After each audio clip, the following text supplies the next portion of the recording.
Most of the time,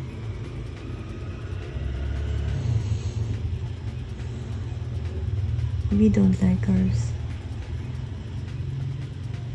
ourselves. We don't like ourselves most of the time.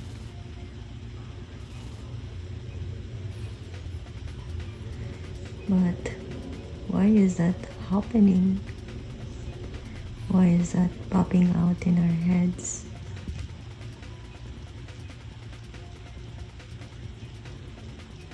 Maybe because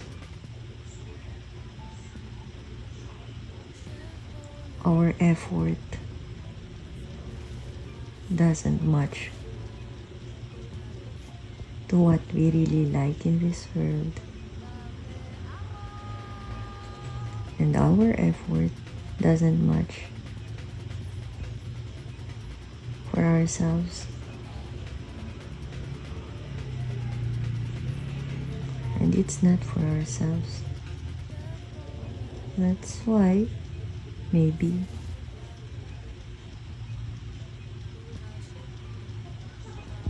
we are not liking ourselves slowly.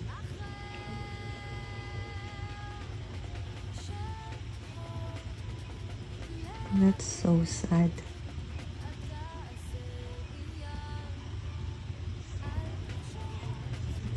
If most of our efforts are not for ourselves anymore, then para kanino yung effort mo? Diba?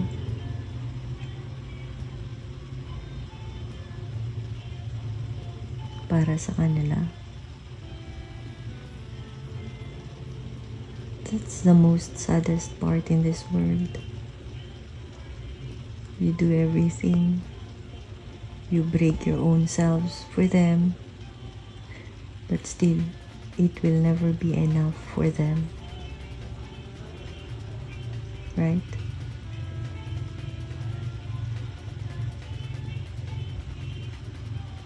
That's the saddest part.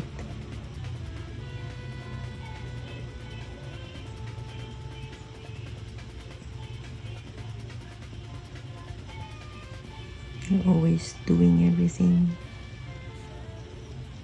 for them. But still, for them, you did nothing for them.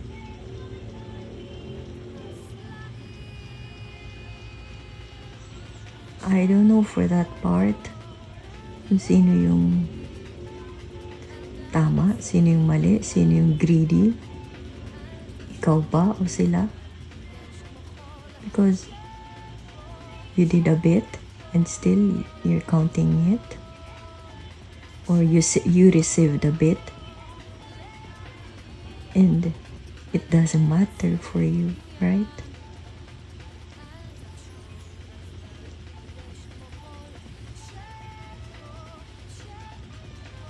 That's a sad world.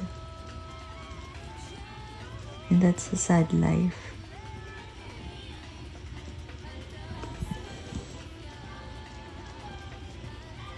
Na kahit anong effort mo, it's nothing. It's waste. Even if you bled, even if it breaks your heart and body, even if it sweats you a lot, even if your hand hurts too much, even if your pocket drains, everything is nothing for them. Even if they conquer your time and everything, it's nothing for them. And still, they will mind to count what they did for you.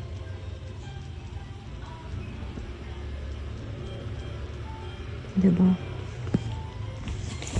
Kung maimbento lang sana yung timbangan, kung sino yung mas mabigat na naambag sa inyong dalawa para walang away. Tapos fair yung mundo, 'di ba? Timbangan na lang. Timbangan na lang tayo, 'di ba? Timbangin mo yung binigay mo sa akin, naambag mo sa akin. Timbangin ko din yung binigay ko at naambag ko sa'yo. 'Di ba? Sana may ganun na lang. Para walang karapatang magreklamo yung konting nakuha. Tapos yung nagbigay ng sobra, di rin kawawa, 'di ba? Pero parehas silang nagtulungan. I'm sure na-experience niyo yan sa lahat. Sa pamilya niyo, sa kaibigan niyo, sa best friend niyo. Ganun ako eh. Sa katrabaho niyo.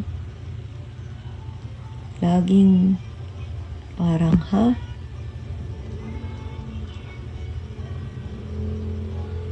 Deserve ba niya yung binigay ko? Kasi binigyan niya rin ako eh.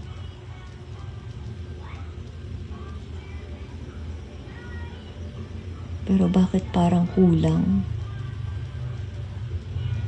Bakit ako yung masama?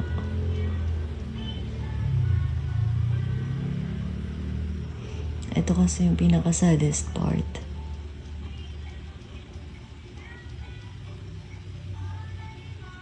Kapag yung isa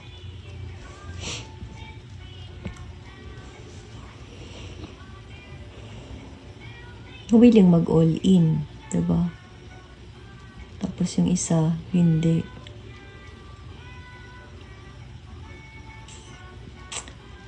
Pero kasi, depende yun eh. Yung isa, willing mag-all in ang action niya. Tapos yung isa, gusto niya, action din yung i-all in. Pero yung isa, ang gusto kapalit, buong wallet mo. Kaya nagdadamdam. Kasi sabi nung isa, binigay ko sa yung lahat, ba't hindi mo binigay sa akin ang lahat? O example na lang, sa tauhan, diba? Kaya sa kapamilya mo, todo-todo silang effort sa'yo. Diba?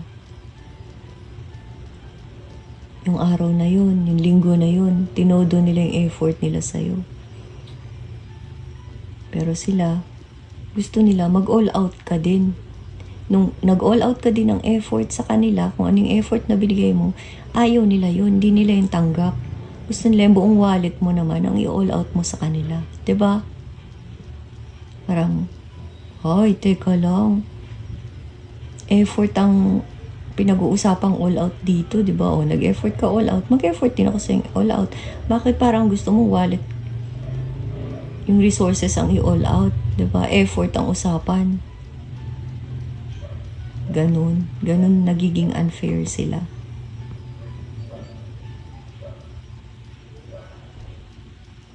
Sa relasyon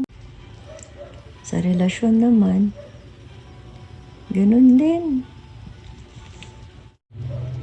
Time yung in-effort niya sa'yo.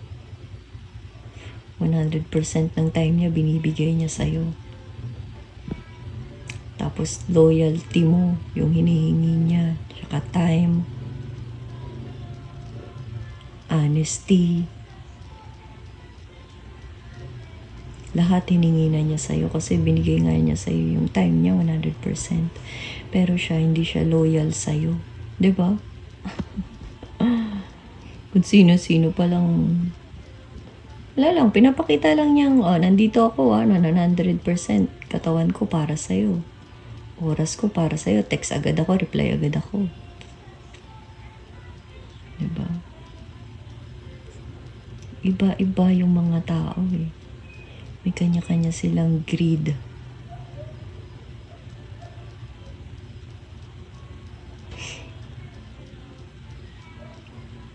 Gusto. Kung ano yung nakikitang meron ka, kailangan ibigay mo yun sa kanila. Pero, ang kapalit nun, loyal naman ako sa'yo eh.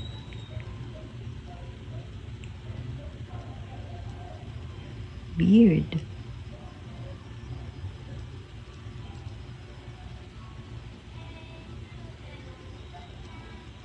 Ang sakit sa puso na, puta, ito yung napili kong person. Ito yung minamahal ko pala.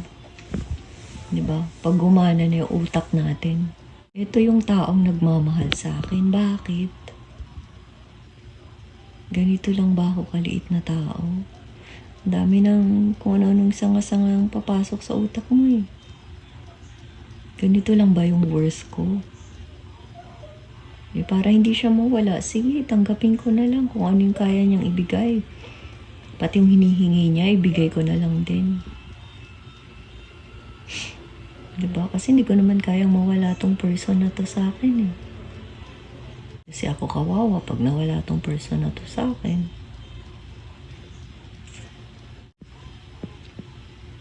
Ang sakit lang sa puso, no? Na ganun yung pagmamahal na kaya nilang iparating sa'yo.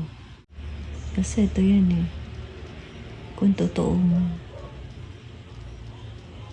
mahal ka nila, wala silang inggit na mararamdaman.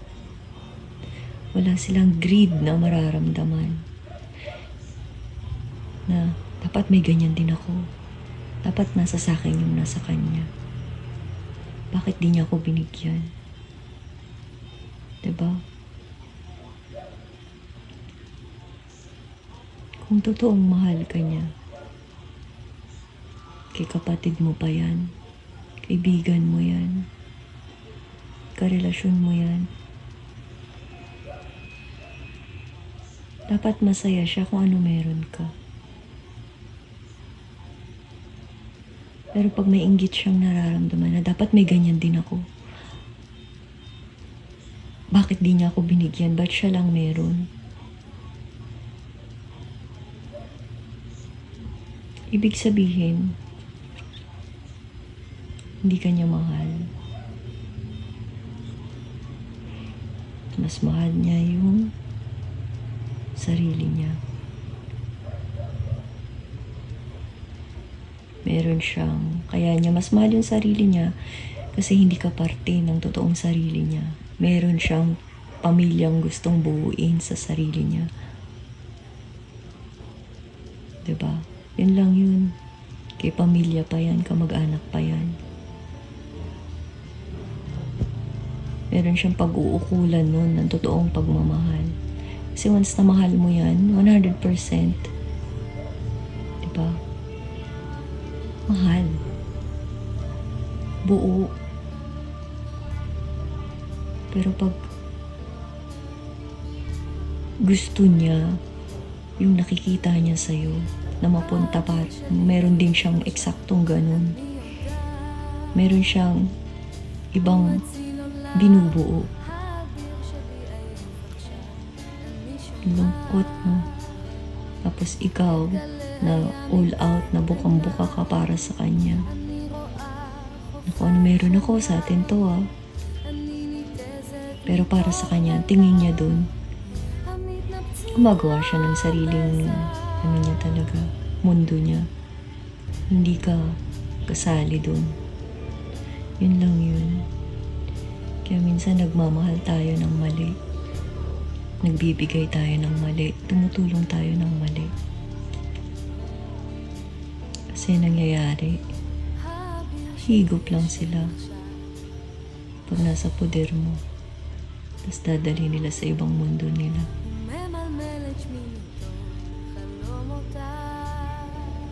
Minsan kasi, kailangan natin i-let go yung mga ganung tao. Kahit masakit. Kailangan mo lang talagang bitawan. Kasi ibig sabihin, magkaiba kayong mundo. Diba? Ibang planeta yung ginagalawan niya, ibang planeta yung ginagalawan mo. So, ang hirap nun. Diba? Paano yun? May kinukumpleto siya doon, tapos ikaw kinukumpleto mo tong mundo na to na akala mo ito yung para sa inyo. Tapos siya may binubuo siyang ibang mundo pala na hindi ka kasama. Pero ikaw sa mundo mo kasama mo siya. Akala mo ito yung mundo natin. Nandito tayo, buuin natin to. Diba? Kaya, for me, learn to let go those kinds of people because they are not for you. They will just drown you and hurt you over and over and over. Kasi ang totoong pagmamahal, iisang mundo ninyo. Kung saan ka nakatapak, doon din siya nakatapak. Diba? Para sa kanya, sa inyo yun. Para sa kanya. Tsaka para sa'yo, iisang balanse lang kayong dalawa. Hindi siya gumagawa ng sariling mundo.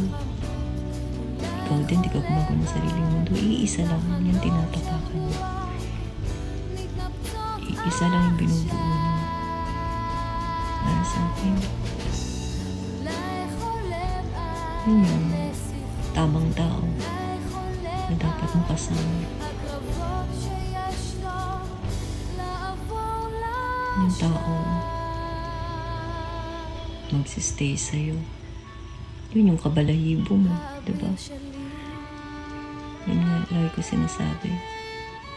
Manok ka tapos maya yung pamilya mo. Ano yun, diba?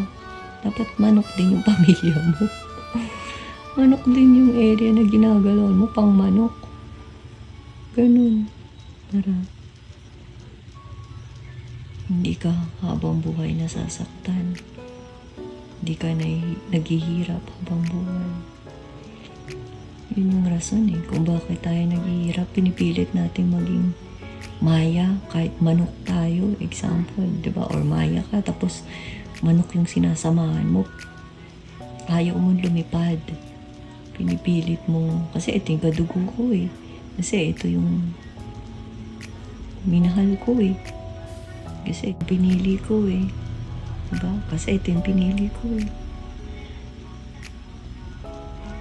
Kapag ganun, na-realize nyo to, tulungan mo yung sarili mo.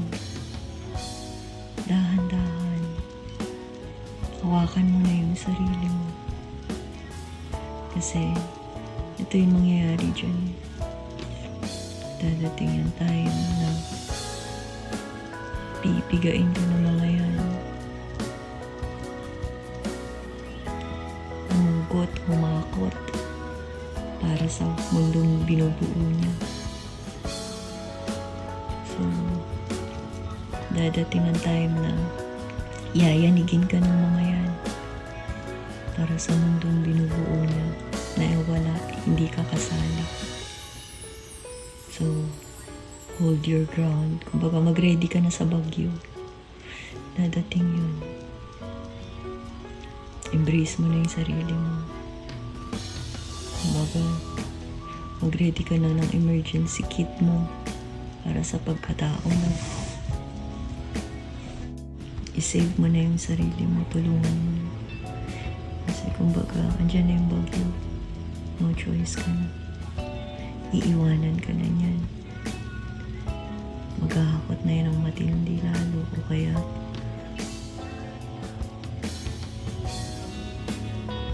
magsasalita na yan ng mga bibilang na yan.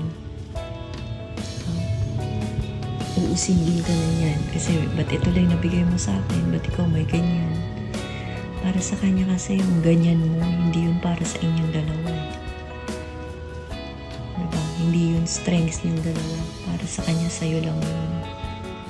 Na ikaw, nagbibuild ka ng nagbibuild. Alam mo na lahat ng binigay mo para sa inyo to. Asset nyo to. Diba? Pero para sa kanya nga kasi hindi ikaw ang mundo niya. Para sa'yo lang yan. Yun yung saddest part ng buhay na to. Kasi nagmahal ka ng kapamilya, kapartner, tauhan, na kaibigan, best friend, anak. Be ready. Be strong. Embrace yourself. Talk to yourself. Make yourself stronger. Kasi anytime, yung mundong binibuild mo, akala mo para sa inyo. No. Para sa'yo lang yan, sa mata niya. At yung taong yun na minahal mo, may binibuild palang ibang mundo at hindi ka kasali doon. Sad part of loving and nurturing humans. So, hugs for you, kisses for you.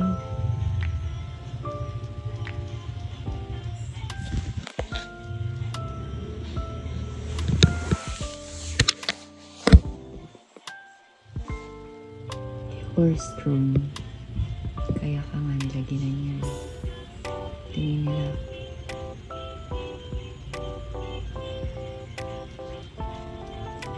Kahit saan ka iwanan, you're okay. Hanggat kaya ka nilang gatasan. Diba? You're okay. Nandiyan ka lang sa tabi nila.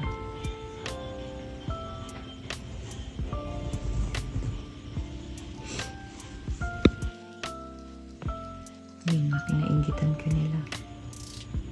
Gumawa sila ng ibang buhay. Habang kumukuha sila sa area mo. Because muog yung tingin nila sa'yo. Muog. Wall. Concrete. Sobrang tibay. Ikaw, hindi mo alam yun. Kasi sila yung mundo mo. Kaya ka nakabuo ng mundo na yan.